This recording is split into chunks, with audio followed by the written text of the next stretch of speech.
Okay, well, we are really fortunate today to have with us Afaa Michael Weaver and his partner Kristen Schedule. Afaa will be reading from his book, Spirit Boxing. There'll be copies that you can ask him to sign after the reading, and he will take questions after his reading as well. So if something occurs to you as you listen to the poems, make a note, and you'll have an opportunity to ask the poet. So I'm going to start by talking a bit about Afaa's life. I'm actually going to spend a little more time than I might typically in an introduction because, as you'll see, it's a life that is interestingly complicated. Afaa Michael Weaver has described his life as being the broken bits of a puzzle. And indeed, his story has had many phases and interludes. The son of a sharecropper, Afaa grew up in working-class Baltimore, did a stint in the Army, and spent 15 years, actually longer, he said at lunch today, 15 years or so as a factory worker, working at Bethlehem Steel and then at Procter & Gamble, where he spent a decade doing jobs like cutting the thin sheets of paper that wrap around ivory soap. Afaa calls the factory years his literary apprenticeship, a long formative period in which he read, studied, and wrote poems, often on breaks from the loading dock or assembly line. Holding on to poetry, he said, was a way of keeping myself alive. During this stretch, he began publishing poems as well as short fiction and journalism. In 1980, he founded Seventh Sun Press and the literary journal Blind Alleys. That's during the factory years. In 1985, Afaa won a fellowship from the National Endowment for the Arts, his way out, Afaa called it, and a new chapter of his life as a full-time poet and teacher began. Afaa has taught at NYU, City University, Seton Hall Law School, and Rutgers University. He held an endowed chair at Simmons College for 20 years. His awards are many: 4 Pushcart Prizes, the May Sarton Award, a Pew Fellowship, and the PDI Award in Playwriting for his play Elvira and the Lost Prince. And he just told us today, this wasn't on any of the online sources, that he also has just won a Guggenheim. He has been on the faculty at Cave Canem since its inception, and in 1998 became Cave Canem's first elder. Currently, he's core faculty at the Drew University MFA in Poetry and Translation. But back to the puzzle. There's another piece to Afaa's life that creates a kind of parallel biography to the one I've just outlined. During the factory years, while grieving the death of his first child, Afaa received a copy of the Tao Te Ching and began studying the movement practice Tai Chi. Thus began an abiding interest in Chinese culture and spirituality, resulting in a Fulbright fellowship to teach at the National Taiwan University and Taipei National University of the Arts. The Fulbright year was pivotal to Afaa's life and work. Around this time, he began a new series of poems that focused on questions of cultural and racial identity, while also taking on a painful exploration of sexual abuse he suffered as a child. Images and quotations from Chinese philosophy are woven into this work, providing a counterpoint of expansiveness and the possibility of healing. Written over 2 decades, these poems constellated in Afaa's highly acclaimed Plum Flower trilogy. The Government of Nature, the trilogy's second book, won the prestigious Kingsley Tufts Award in 2014. The third book, City of Eternal Spring, was the winner of the 2015 Phyllis Wheatley Book Award. Afaa's immersion in Chinese culture has continued to flourish. At the age of 50, he took up a study of Mandarin. He has chaired international conferences on Chinese poetry and has been awarded a Gold Friendship Medal from the Chinese Writers Association in Beijing. Spirit Boxing, Afaa's 15th book, returns to the poet's days as a laborer at Bethlehem Steel and Procter & Gamble. In Afaa's searing descriptions, the vast factory interiors become late 20th century versions of Dante's Hell. 3-story high cranes, steel pins spinning so fast they have a silent hiss. These machines live and breathe. And they are willful and dangerous. 100-pound boxes of ivory soap come tumbling toward the workers like assassins. Mechanized shears cut muscle from bone so fast a man has to remember to scream. The factory wears on the bodies of its workers. In making, we want to break each other, Afaa says.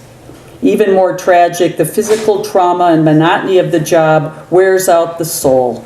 In the book's title poem, Afaa describes the factories as catacombs feeding on the spirit.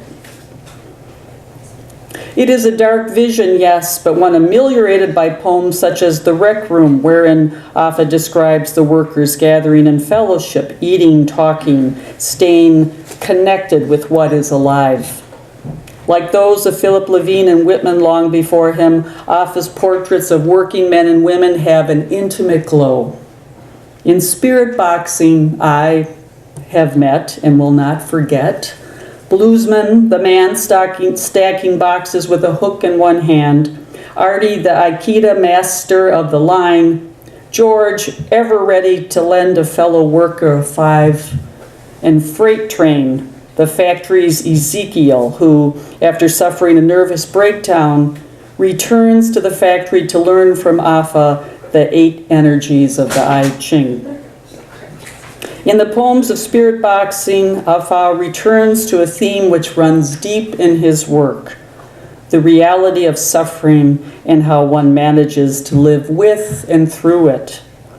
Together, the poems of spirit boxing provide evidence of exactly how that is done.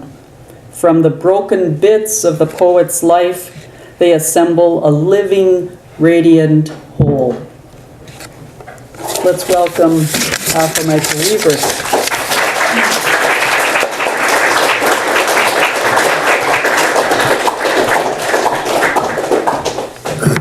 Good evening, everyone. Thank you all for coming out to hear me share my work. And I'd like to begin with a poem entitled Lay of Paradise. In 1970, I dropped out of my sociology at that time. I was a social major when I dropped out at the University of Maryland at College Park. And I went into the steel mill in Baltimore to work. And that May, I also joined the Army Reserves. I joined an intelligence unit located at Fort Holabird in Baltimore. 1970, the year Nixon ordered the invasion of Cambodia. The Lay of Paradise, 1970. 3-story overhead electric cranes clicking, tractors large enough to carry elephants rolling, mashing the wooden brick floor down, steel pins spinning so fast they have a silent hiss. Shears cutting shiny tin into thin plates at speeds fast enough to cut the bone away so cleanly a man has to remember to scream. The balers pulling scrap tin, arms, legs, heads onto the pin to make them small enough to be melted, sold as Cadillacs or prayed over in graves.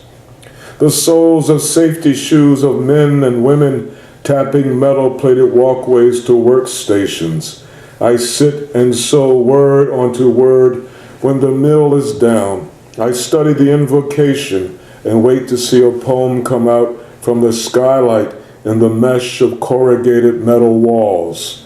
A web of language looking like nothing but carrying everything that makes everything, the crucible of metaphor. I am a child in the art. The art is a child in me. So this book, Spirit Boxing, brings together in another way my ongoing engagement with Chinese culture. Chinese culture in my life has been very important.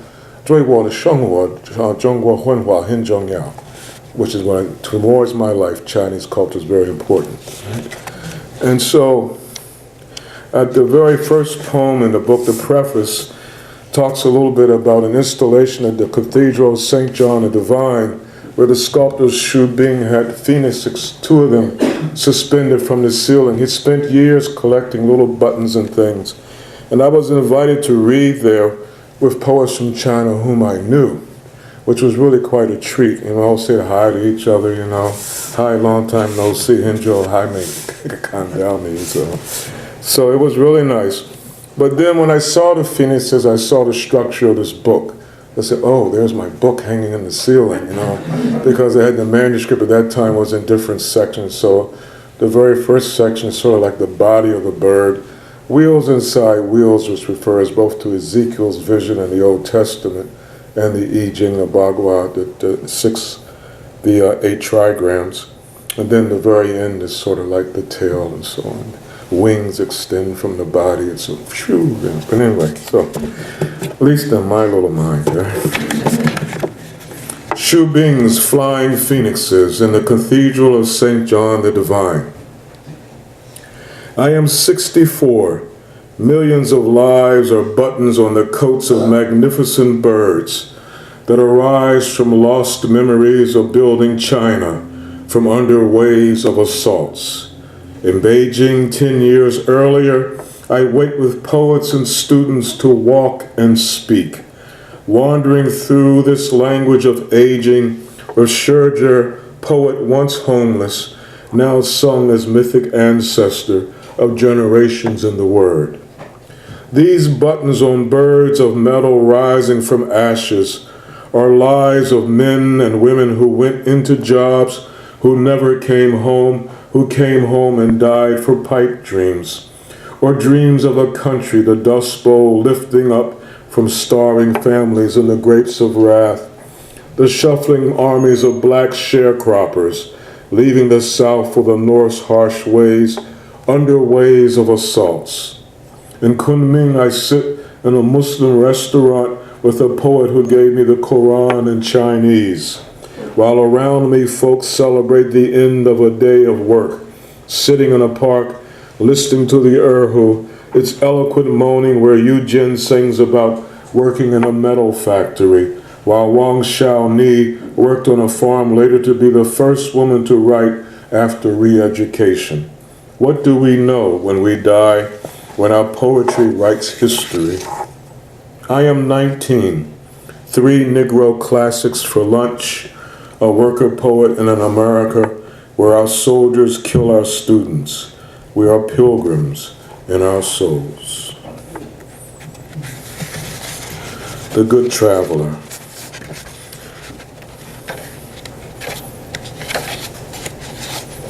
Now in Procter & Gamble, where I spent 14 years after a year in the steel mill. The Good Traveler. It lives in me, the trucker's bathroom off to the side when you walk the walkway, the old German church refusing to move. Along the walkway to the warehouse door, windows where the clerks bend over sheets, counting trucks, counting hours, counting. The warehouse door opens sometimes to us, pushing pallets into trucks, easing tow motors like square yellow Cadillacs or bumper cars, machines replacing machines, the carousel with its computer filling what was a conveyor, the carousel that was to be the first of robots taking over from our sloth. Then the shorter walkway to the door leading to the upstairs where the managers schemed in white shirts, with us downstairs around the bend where the closet sat, the janitor's keeping place, leading to the rec room where we took time away in the charter of repetition, access of everything we had, the round tables for cards, lunch, guns and ammo, daily racing form, the leather Bible to admonish the thoughts we think so we can try to stay connected with what is alive. ping pong table in the back. We, the stars who shone beyond tournaments. Our fridge next to the time clock secured with bolts in the wall secured to us, locked to the treasury miles away, printing money the way we fill these empty trucks. Origins, not something our kind should doubt. As sure as the vending machines across the room from the microwave, they came soon after Raiders of the Lost Ark or Star Wars, whichever was first to imagine the spaces we kept open for imagination. Sleeping in the bathroom, or washing up in the round fountain next to the mirror, next to the toilet scrubbed free of shit. While upstairs the white shirts think what men with intelligence think, not what we know, diamonds that we are.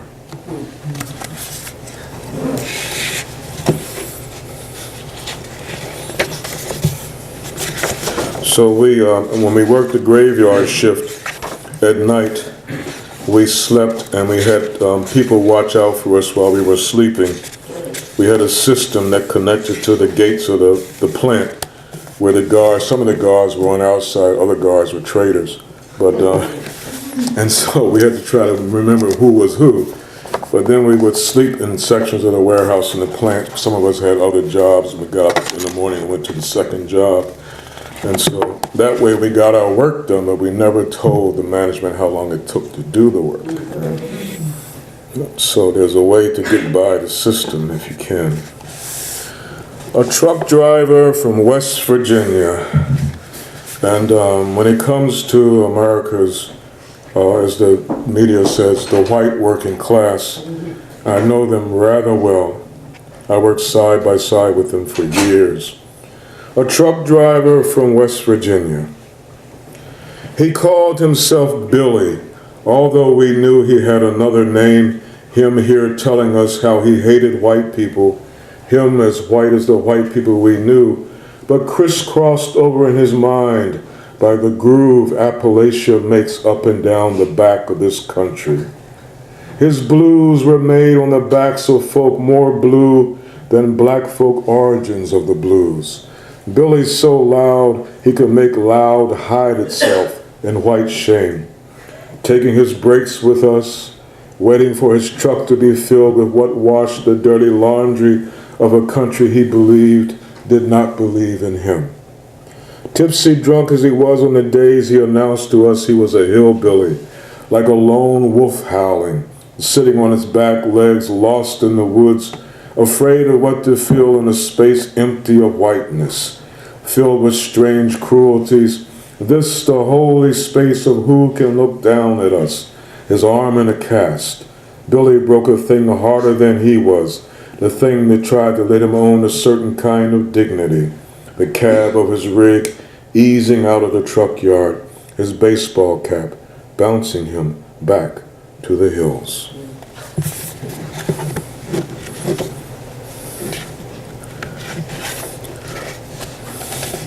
Aretha Franklin's father was a well-known minister, Reverend C.L. Franklin, and you can get his sermons on iTunes.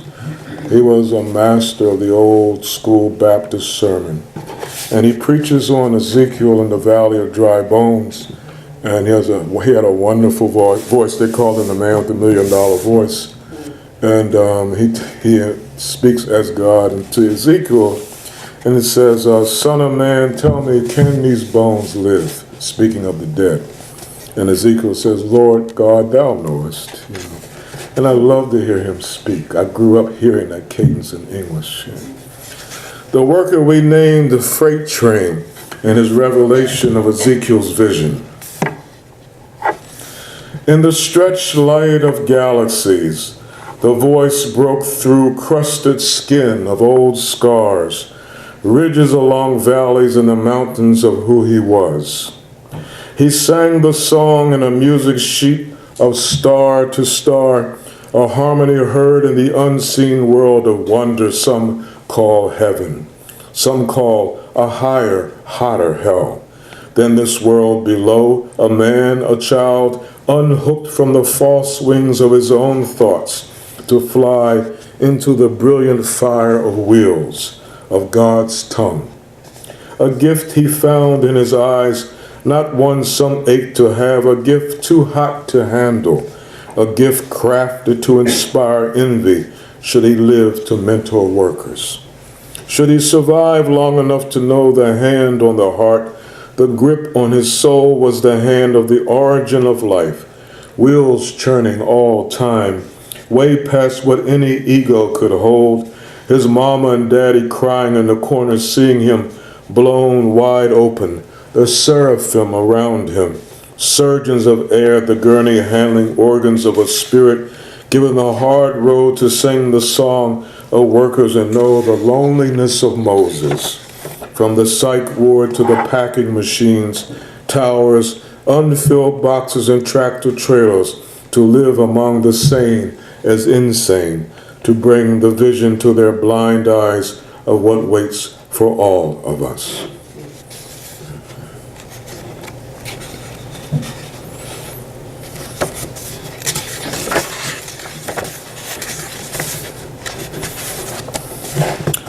In his novel, 14th Chronicle, John Dos Passos has a section that reminds me sort of the beginning of the fall of the unions in that period in American labor history. Labor historians call the 1960s the end of the golden age of capitalism.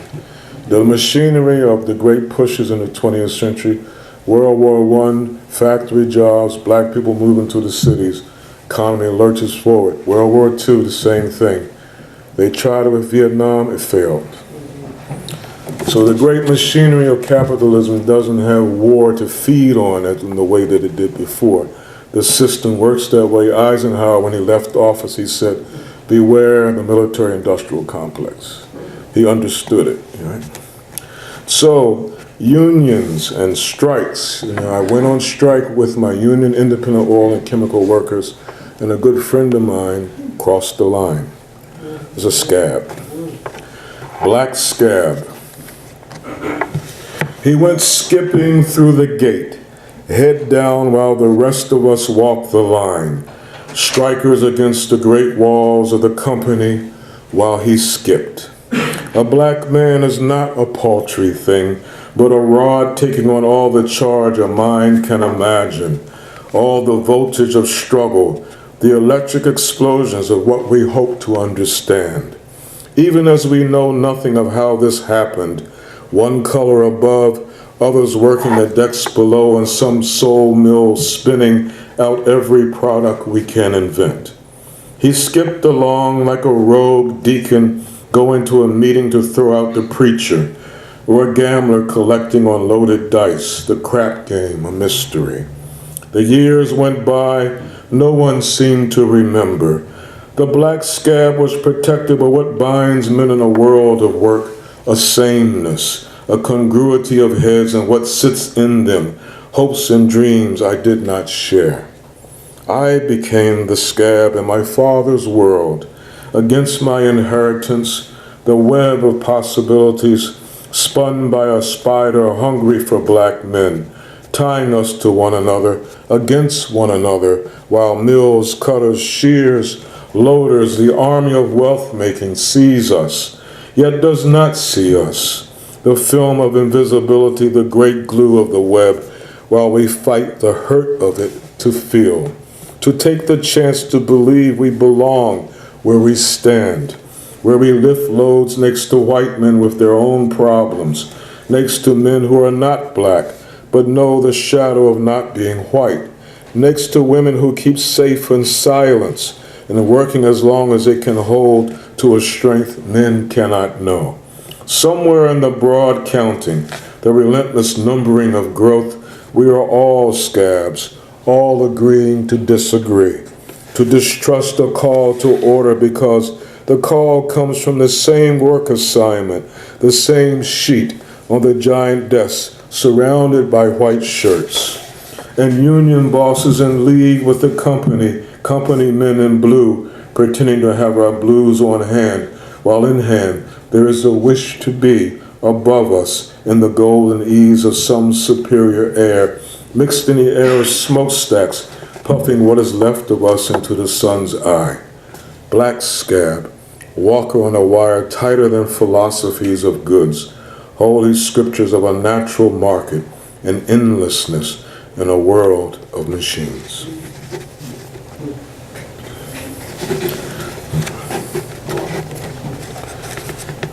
The section Wheels Inside Wheels are little portraits of work situations across the country, across periods in time. Walk on, walk away. Can we just stay here in this space where our loud laughing won't disturb the mausoleum of St. Peter, 3 times denying the purple iris? Can we hobble the horses to the hitching post in front of the post office and let everything fall out of where we put it to be delivered? Can we call the night choir of crickets down here to make the road home sing while the lightning bugs show us the way to our happy wages of sin? So then we will not dare cry when the trumpet hits the high note of getting up in the morning, going back to be counted by the straw bosses and to count them, making note of how sure this earth is, this world of work we define ourselves. As long as we know it will need us, as long as guarantees paint themselves against the invisible ley lines pulling mountains together, summoning snowcaps in California over the broad brown hills laying up to hear God's whims like fallen but contented angels. I have a cousin who's a mortician, and he has these really bizarre jokes about his job. Including what it's like to drop a body when you're trying to get it into the car. Someone who was rather portly in life, a big person. But so knowing him all of my life inspired this poem, but it's not him. Grabbing lunch in the morgue. It took 3 bologna sandwiches, a pickle, 1 slice of banana bread to get her ready for the families that came to see what happened to the relative they lost somehow. The bodies she kept chilled while they hardened, waited for the hearses, the mortician smiling, making bad jokes about the fat lady they dropped on the floor one night. The families come just after the Coca-Cola made her burp, opening the door to the cabinet so they can see how naked death is, none of the things we accumulate beside us. None of the failures, the prizes, the big houses, no thing in itself, while whatever memories they had are somewhere where dreams go and die. When peering eyes of parents wet, then burst into the floods of sorrow, she stares at nothing, the bright glow in the sky like under morning clouds, and when they are gone, she presses the door closed, her hands holding each other, her arms in a bowl like a hammer. Some nights the up and down of making light of putting the dead away comes up on her in a sudden rush of rage. She stands there, slamming the door, clasped hand and clasped hand, arms connected like a bow now still in a broad protest against why we cannot keep the ghost.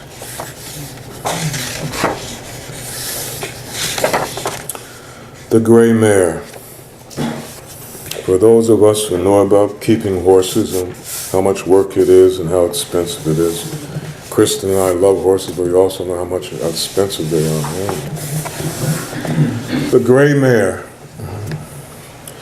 With my left hand on her shoulder, my right hand sliding across her back, I take in the smell of horse, pushing my nose into her hair, rubbing against her until she leans into me as if she wants to fall asleep inside the love, stroking and stroking until her coat has the brightness of new starlight.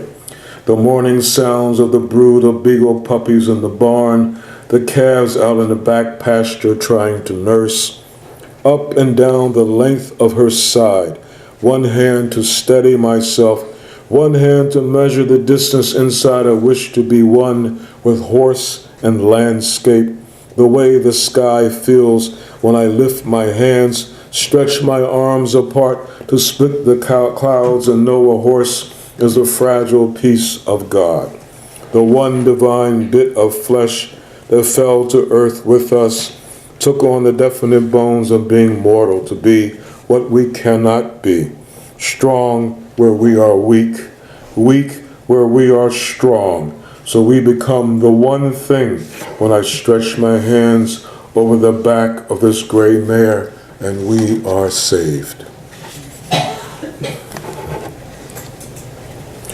So my exit from the warehouse, and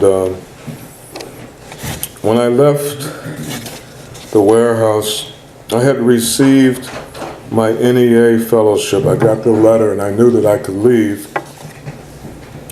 But it was also very difficult to leave. And, it's a world unto itself. You spend time there. You take an hour and a half, or maybe more in some cases, to get to the job every day. You're there for 8 or 12 hours. In many instances, we spent more time with each other than we did with our families, whether we liked each other or not. And there we were together. So walking out of the gate that last day, I got the letter from the NEA and I called the personnel office and said I'd like to retire. And she said, well, you have 4 weeks of vacation coming to you. And that was about $2,000 or $3,000, more. I said, I'll come in one day for the money. And so I came in and didn't do very much. But leaving, when I punched the clock and walked out the gate was one of the hardest things I've ever done.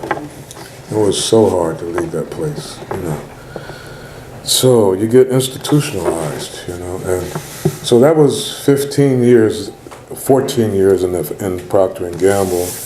My father worked in the steel mill for 36 years, and the number of days he missed I can count on one hand.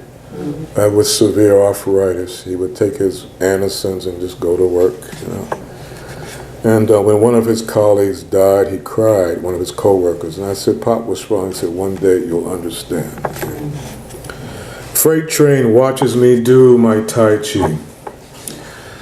In the time the conveyors were down, the others gone to lunch in the evening, in a quiet space along the rolling ball bearings, the belts empty of boxes, he sat on a pallet of soap waiting for a truck.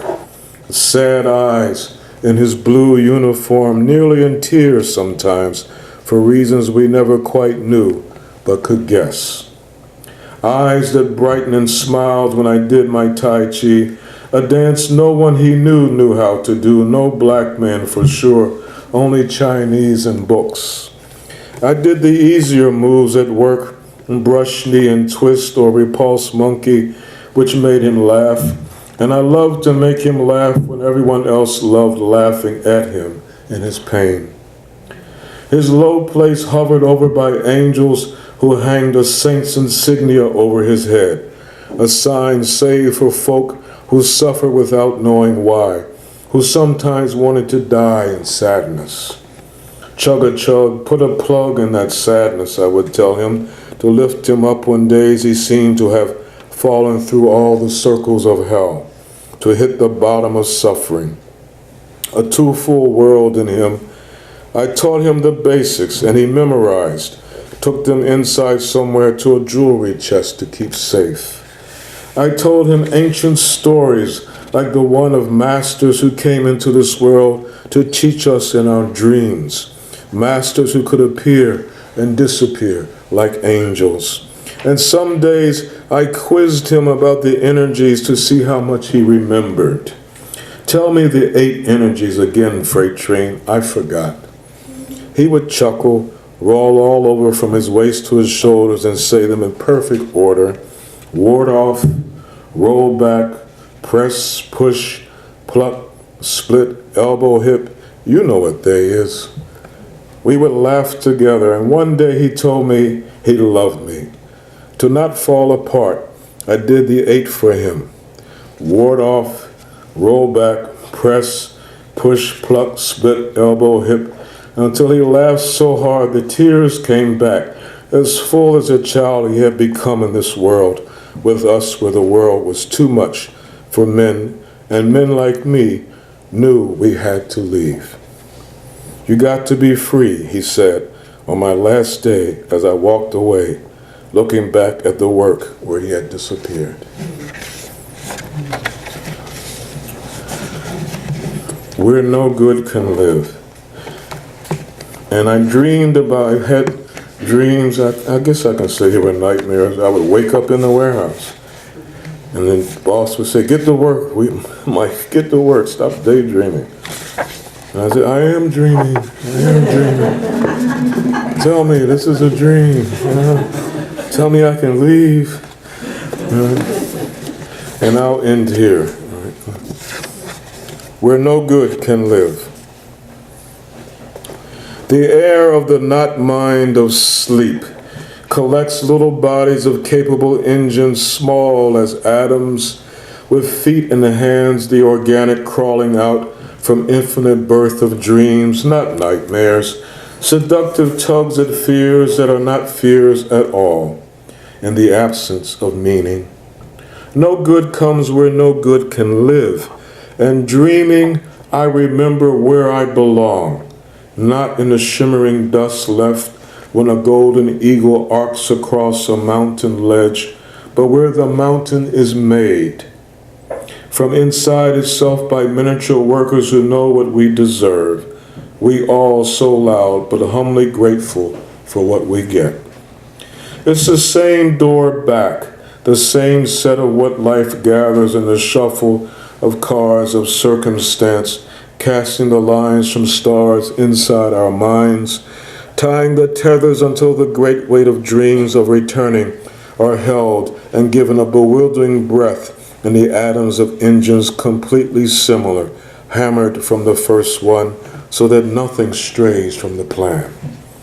I work until the crack comes between knowing and not knowing, between living and dying, the crevice dividing two worlds to where my breath feels me. I feel my breath to know again, and more firmly now, I cannot go back. As leaving, I broke the bonds of dreams. So, as Aretha Franklin's father said, Son of man, can these bones live? Thank you.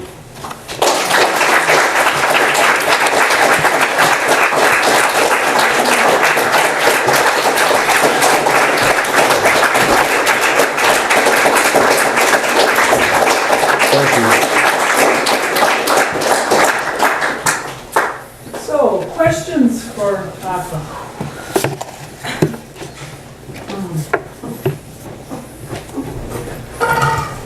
Can you talk about the title? The title? Spirit Boxing. In the world of Tai Chi, or what we call Chinese boxing, there is the belief that some masters were able to, after prolonged periods of meditation, to connect with their source. And so that when they did their movements, they weren't the movements they were taught. They were intuitive, inspired movements, a kind of dance. And it's what's known as, sometimes spirit boxing is the English translation of that. So you move in accordance with your harmonic connection with the divine. So in my mind, that was an antidote to being a machine inside machines, the way factories were designed.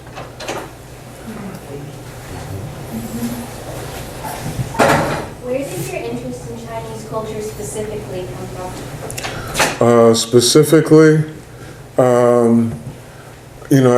a 13-year-old boy in Baltimore, this was around 1964, 65, American popular culture started to incorporate Asian actors and films, and there was a program called The Green Hornet, and the Green Hornet was a superhero. His chauffeur was a kung fu expert, and the actor's name was Bruce Lee, and he wore a mask, right? And so when Asian culture came into my particular part of this country, the working class, white and black, it empowered the young people, men and women, to have a system of discipline, sort of protect them against the dangers of growing up in the 60s in urban environments.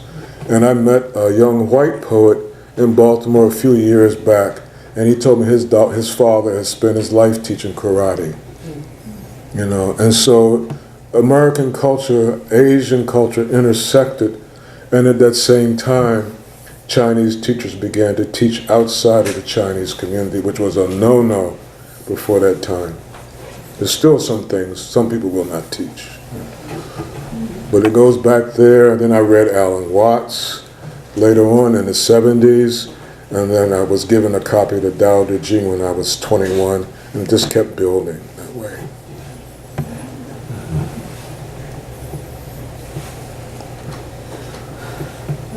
As a successful poet publishing works about their company, Procter & Gamble, have like the corporate workers, or have they reached out to you in any way or found you, seeing the writing?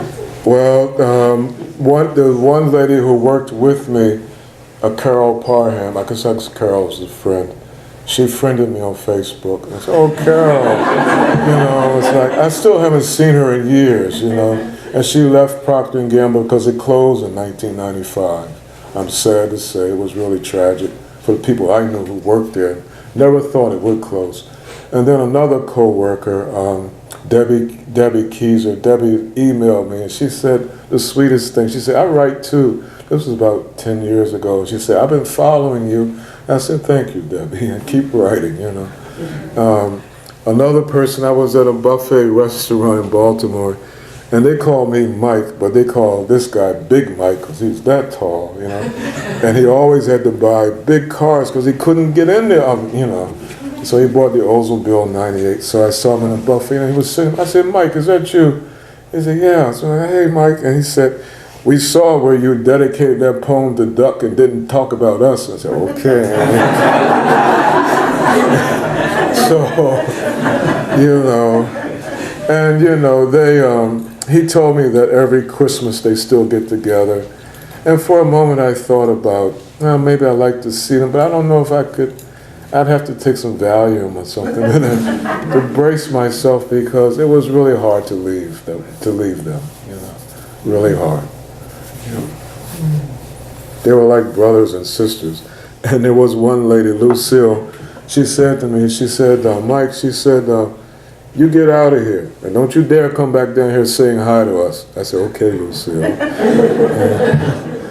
Yeah, so. Any other questions? Okay, well, how about another round of applause?